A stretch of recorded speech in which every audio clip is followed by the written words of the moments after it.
This is a damning verdict by the UN on the UK government's failure to protect and uphold disabled people's rights. There's no other word for it.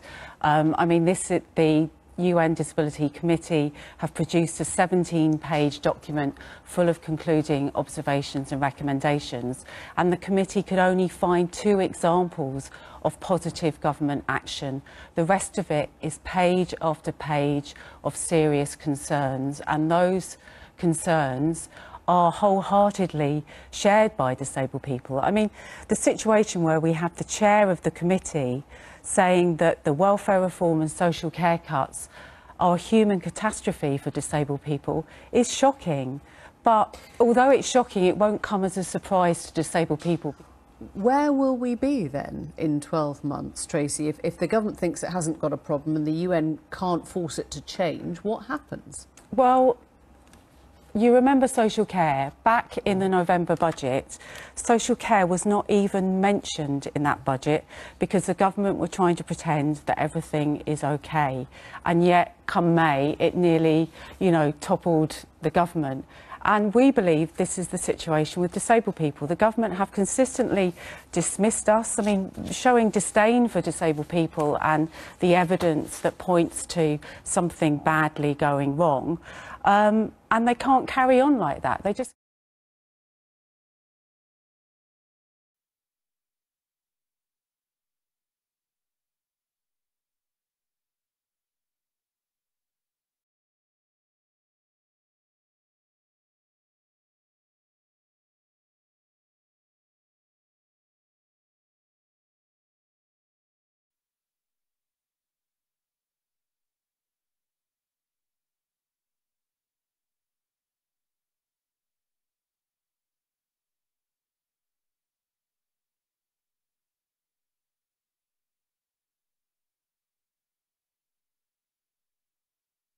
This is a damning verdict by the UN on the UK government's failure to protect and uphold disabled people's rights. There's no other word for it. The UN Disability Committee have produced a 17-page document full of concluding observations and recommendations, and the committee could only find 2 examples of positive government action. The rest of it is page after page of serious concerns, and those concerns are wholeheartedly shared by disabled people. The situation where we have the chair of the committee saying that the welfare reform and social care cuts are a human catastrophe for disabled people is shocking. But although it's shocking, it won't come as a surprise to disabled people. Where will we be then in 12 months, Tracy? If the government thinks it hasn't got a problem and the UN can't force it to change, what happens? Well, you remember social care. Back in the November budget, social care was not even mentioned in that budget because the government were trying to pretend that everything is okay. And yet, come May, it nearly, toppled the government. And we believe this is the situation with disabled people. The government have consistently dismissed us, showing disdain for disabled people and the evidence that points to something badly going wrong. And they can't carry on like that. They just cannot carry on denying the problem that we have. Apologies for the technical malfunction. It's all down to a learning experience, so I do apologise for that. I had the mic on mute and I couldn't hear myself, and it was I was pressing the button, but nothing was happening. So do apologise. And you've actually watched the video twice now, so that will give you a good idea of what we're going to chat about on the UN report.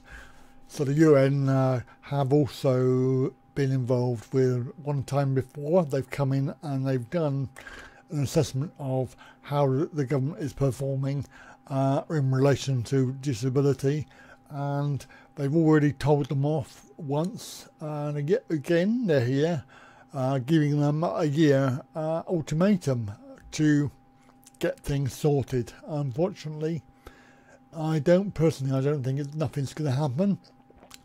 As you've seen on the video there's only been 2 cases of positiveness that they found within the government everything is focused on discriminating and penalising disabled people. It's all about removing people's people with disabilities. It's removing their independence and their right to live in this country as an independent person, requiring the support that they need.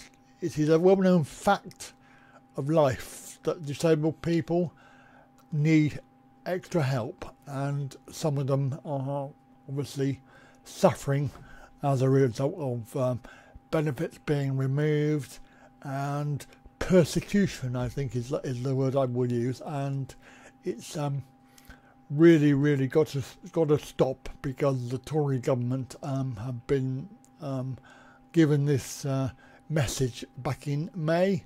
Unfortunately, not enough people saw what they were doing, and they obviously felt that the Tories are untouchable in the way that they behave, when in fact the majority of sensible people understand that it's persecuting the vulnerable, and people like myself with a disability, we have to go through hoops. We have to suffer the indignation of people's attitudes towards disabled people, the intolerance of people that have become quite common these days, where you're a faker, you're a stranger.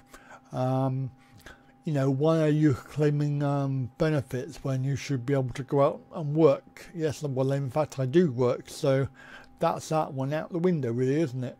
So you telling me that I should be working? I am working as best I can. And I do claim benefit. I do claim benefit because I'm entitled to claim a benefit, and I have done for majority of my adult life. So telling me now that I'm a stranger and everything else purely because I'm claiming a benefit is wrong anyway, and it's intolerant. It's intolerant. The attitude of people these days is to basically shout your mouth off at somebody and not even consider the consequences of that. And we have this problem with it's coming down from the top. So the government is setting the way that people will behave. Unfortunately, they're pinpointing people with health conditions and disabilities as being an area of society which requires persecution and intolerance, is what I will say. And the UN report basically has come out and said that they agree and the government are wrong and they need to change, and they have a year to do it. My argument is they'll come back in a year's time and they'll be the same. I mean, unless we have a government change very, very soon, I think that we are going to be in this position for the rest of the year. And then when they come back in a year's time, what are they going to do? What are they going to do? They're not going to be able to do anything at all. They can't impose any sort of sanction because they have no power whatsoever. The government are actually saying they're not doing anything wrong. In fact, they're trying to argue that they're doing everything correctly and that the disabled people, are really appreciated and they're doing their best for them.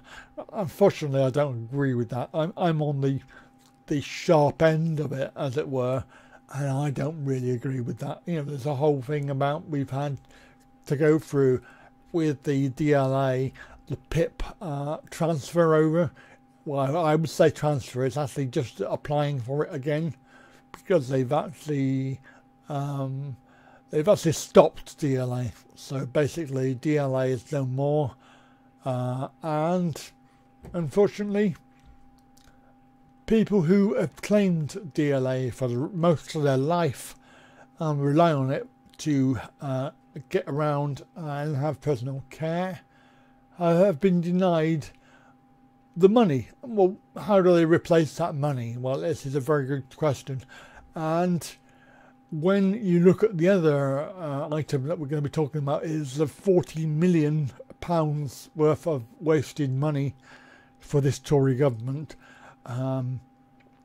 when the whole idea of the disability benefit reform was underlyingly was to save money and to get rid of all the scoundrels, and as it turned out that there are hardly any scoundrels, and they removed the other disability benefit, the ILF, the Independent Living Fund, which was helping severely disabled people pay for care.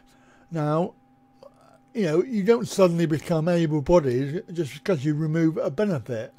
Suddenly they're able to wash themselves and get dressed and function normally just because they don't have this benefit. Now, when you've been having care for a long time, many years, and then all of a sudden you don't have it, what are you supposed to do? Are you supposed to just not do it, not wash, not get dressed, not eat? I just find it ludicrous that they can persecute people like this, and people have this misconception that disabled people are rich. Trust me, we're not rich. We don't have savings. I don't have a lot of money. The money I have is just enough, sufficient, because I'm working to add money to my income. If I didn't do that job, because I couldn't do it, which is becoming pretty much obvious, that my health is deteriorating, at some point I won't be able to do it. So what do I do then? How do I replace the income that I'm earning, which is essential for paying my bills and everything else? But to waste £40 million, and what they're doing is they're funding court action and defending decisions that have been made. So what will happen is they will take away a person's benefit.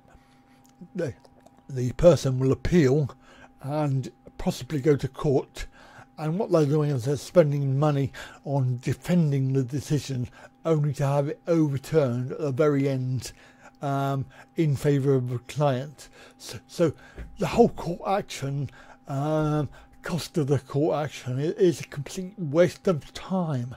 And the other issue with going to appeal is the fact that allegedly they reveal, they actually do some more research, and they actually reveal more evidence on the case. So they've actually got, the actual judge has more information to sort of base any decision they're going to make on it. So if you look at that logically, when they first apply, they have the health assessment and all of that, so why don't they have that evidence then and just save time?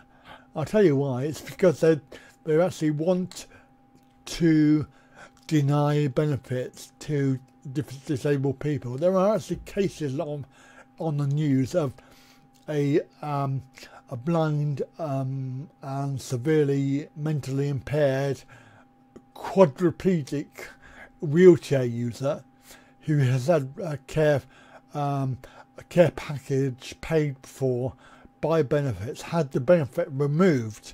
Now, what is this blind, mentally incapacitated quadriplegic supposed to do? Just because you, as I said earlier, just because you take away a funding stream, how are they supposed to replace that? They're not working, obviously, because they're not physically able to. And there's many different cases of people with MS and severe health conditions being denied benefits, and I really panic for these people, because in my situation I have been very lucky in being able to maintain the level of income that I have had because of positive health assessments that I've had. But I've had assistance with that from professional people that know what they're on about, and they've given me advice about what to say and what to do, and they've actually come with me to the health assessments. But you look at Paralympic people who are the pride of the country, and you think to them, now if I often wonder, how do they cope with claiming benefit? Because clearly some of them can walk, because they're winning competitions for running, and I'm thinking, well, they can obviously walk more than 50 metres, so they won't qualify for PIP. So how are they going to claim a car? How are they going to get around? Do they buy their own car? And clearly there are cases of wheelchair users who are Paralympics stars, medal winners, who have lost their cars because they lose their benefit. And this is all down to the vindictive health assessments that people are having to undergo. I know I'm ranting about this at the moment. I've done 20 minutes of it, and I'm trying to get over to you that this whole situation is ludicrous. It has to change. So from a standpoint of the government telling everybody in the world, we've got austerity, we need to save money.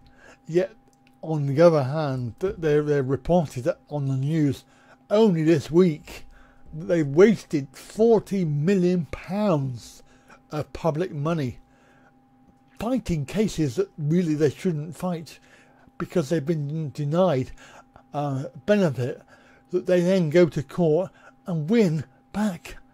It's just ludicrous. And then we had the UN report this week telling the UK that they need to change, and the whole thing has been going on for such a long time.